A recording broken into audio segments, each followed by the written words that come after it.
अब ब्याज जो है कंपनी देने की स्थिति में है, सरकार देने की स्थिति में है। अगर ब्याज का बंदोबस्त सरकार को करना है, ये क्लेम जो ब्याज का है वो निवेशकों का क्लेम बिल्कुल जायज है। इस जायज क्लेम को कैसे निवेशक अब कहेंगे, और इसके लिए जाहिर है उनको कोर्ट का दरवाजा खटखटाना पड़ेगा, जरूर पड़ेगा।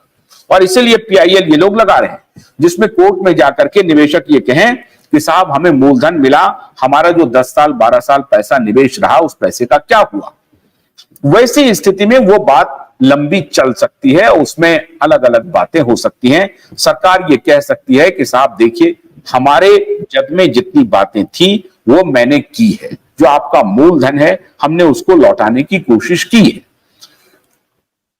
कंपनी भी ऐसा कह सकती है, लेकिन कंपनी का यह अपराध है, क्योंकि कंपनी ने वह वायदा किया हुआ था कि हम आपसे इतना पैसा लेते हैं, इसकी मैच्योरिटी इतनी होगी ब्याज सहित, और वो हम आपको लौटाएंगे, जो कि कंपनी नहीं लौटा पा रही। तो अभी तत्काल 86,000 करोड़ रुपए पर हम टिकते हैं, जिस पर कि सरकार भी एडमेंट है। और जो सूचनाएं हमें मिल रही हैं कि सरकार ऑक्शन की जो प्रक्रिया में जा रही है, और लगातार ईडी के जो छापे पड़ रहे हैं, अब उसे छापे का भी रूप नहीं दिया जा रहा है।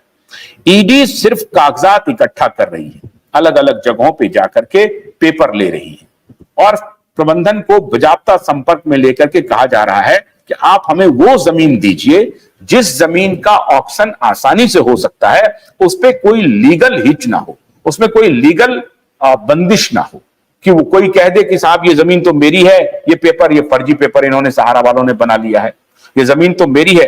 अच्छा, एक और हम आपको आज खुलासा करते हैं।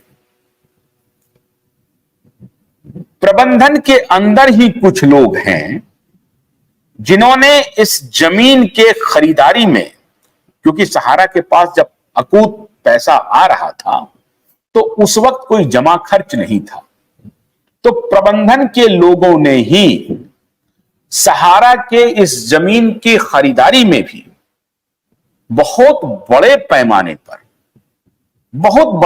पर, अब उसकी सच्चाई क्या है ये मुझे नहीं मालूम, लेकिन जो मेरे सूत्र अंदर से मुझे बताते हैं कि बड़े पैमाने पर धांधली हुई है, और बहुत सारे कागजात के जो टाइटल्स हैं, ओनरशिप है, उसको लेकर के विवाद है। और इसीलिए 217 शहरों में जो रियल एस्टेट का प्रोजेक्ट लॉन्च होना था, उसमें बहुत सारी तकनीकी गड़बड़ियां भी थी।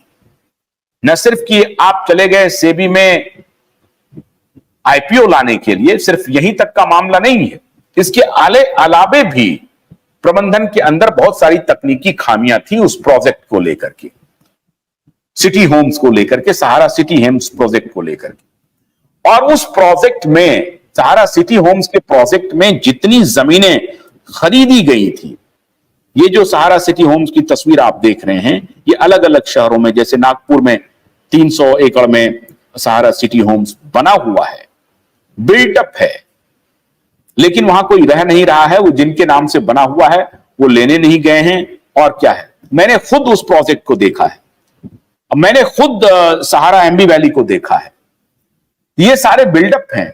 लखनऊ के जो सहारा शहर हैं वो बिल्टअप हैं, सहारा लखनऊ का जो सिटी होम्स है वो भी बिल्टअप है।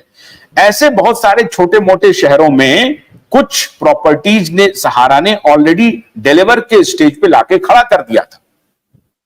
अब सरकार ये तहकीकात करने में लगी हुई है कि साहब जो प्रॉपर्टीज सहारा के पास हैं उसकी लीगल वैलिडिटी आज के दिन में क्या है, और अगर हम मार्केट में जाते हैं ऑक्शन के लिए तो उस ऑक्शन से हमें कितने पैसे मिलते हैं।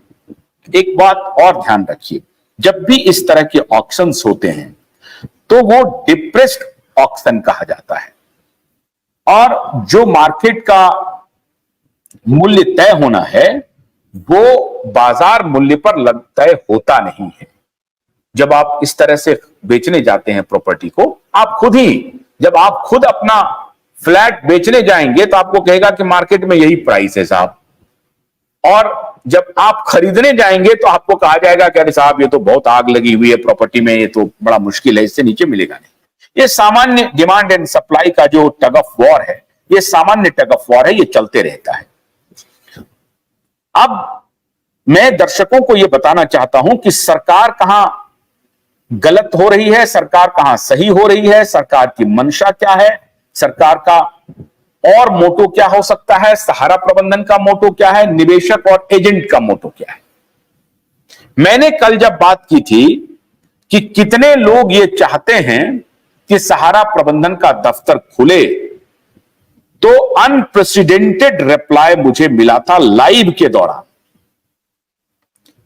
देखिए, अभी भी कहा जा रहा है, विकास कुमार विश्वकर्मा कह रहे हैं सहारा प्रबंधन को, सहारा इंडिया परिवार को न्याय दिलाया जाए जिसे सभी कार्यकर्ता और जमाकर्ता को न्याय मिल सके। बिल्कुल ठीक है, काउंटर से भुगतान व्यवस्था सुनिश्चित कराए। ये देखिए, अभी भी लोगों ने लिखना शुरू कर दिया कि अगर पैसे का भुगतान हो तो सहारा के काउंटर से हो। अब सहारा के काउंटर और सरकार के बीच में ऐसा कौन सा तादात्म्य, ऐसा कौन सा मेल स्थापित हो ताकि जिनका पैसा है उन्हीं को पैसा मिले, ऐसा नहीं कि जिनका पैसा है उनके नाम पर फर्जी लोग पैसे लेकर के चले जाए। यह देखना काम सरकार का है और यह निवेशक और एजेंट का है। लेकिन जो सूत्र हमें बता रहे हैं और पुख्ता सूत्र है, पार्लियामेंट में यूं ही निर्मला सीतारमन ने नहीं कहा कि पैसे मेरे पास हैं, आओ तो सही, ले तो जाओ। तो उनका यह कहना था कि आप अपने पेपर, अपने कागजात दुरुस्त रखो, हम किसी भी वक्त आपको सारे पैसे के साथ आ सकते हैं। और उन्होंने पार्लियामेंट में बड़ी जिम्मेदारी से यह भी कहा कि जो पैसे मेरे पास हैं वो तो पहले ले लो। बिल्कुल ठीक है, यही बात हम लोग कह रहे थे। और आपको याद होगा कि क्यूबाइट नेटवर्क अकेला था जो लगातार यह सवाल उठाता रहा कि जो पैसे सरकार के पास ऑलरेडी है सहारा का, निवेशकों का, वो पैसे फौरन से पेशतर लौटाएं। उसमें तो सरकार को ब्याज भी मिल रहा है उस पैसे का, तो ब्याज सहित चाहे तो निवेशकों का पैसा लौट सकता है, चाहे वो 15,000 करोड़ हो, 25,000 करोड़ हो या 40,000 करोड़। जितने भी पैसे हैं उनके ब्याज सहित आपको भी ब्याज मिल रहा है, सरकार को भी ब्याज मिल रहा है। वो सारे अगर कैलकुलेट करें तो अच्छा खासा पैसा सरकार के पास है। तो सरकार उस पैसे को फेज वाइज, मैं ये नहीं कह रहा हूं कि आज बुलाएं आज ही कर दें, फेज वाइज आज करें, कल करें, 2 दिन बाद करें, 1 सप्ताह में करें, महीने में करें, लेकिन आप सबको पैसा लौटाने की प्रक्रिया शुरू कीजिए। मैंने कल भी सब लोगों भोलानाथ के 2-in-1 बैटरी ऑपरेटेड हार्वेस्टर कम ब्रश कटर के साथ ट्रॉली अतिरिक्त लागत पर उपलब्ध है।